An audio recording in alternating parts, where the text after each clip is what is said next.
No mention of her recent claim Barack Obama pals around with terrorists. You heard Sarah Palin talks about him as palling around with terrorists. Do you believe that? I have a real problem with that. Yeah?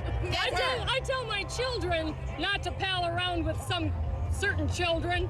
I sure don't want my president palling around with terrorists. But what does that mean, though? Are you saying that he's a terrorist or that he'd be friendly with terrorists? What do you think that means? I think he chose the wrong people to be with. Yeah. The company you keep. And she didn't mention the investigation in Alaska that led to the conclusion she abused her gubernatorial powers. But her political antenna may be a bit frayed.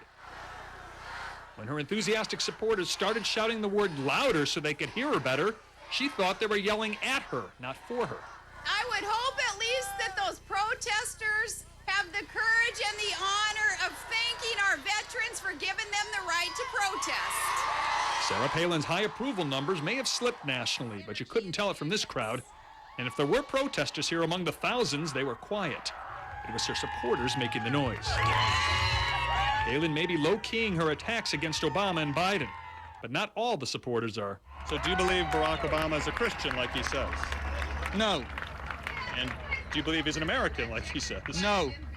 And why do you have the word Hussein there? It sounds like you're just on a hate campaign, to be honest with you. No hate campaign. Everybody here that's looked at it, you're the first one that says it's hate. Who are you for? Well, I'm for... No, who are you for? I'm for honest journalism. Well, then you don't want to talk about him.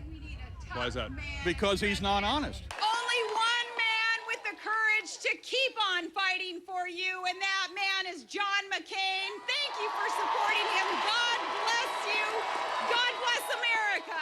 Governor Palin then sped out of the track parking lot as the race enters its final laps.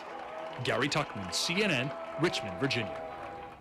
Well, more politics in a moment. Just want to update you on our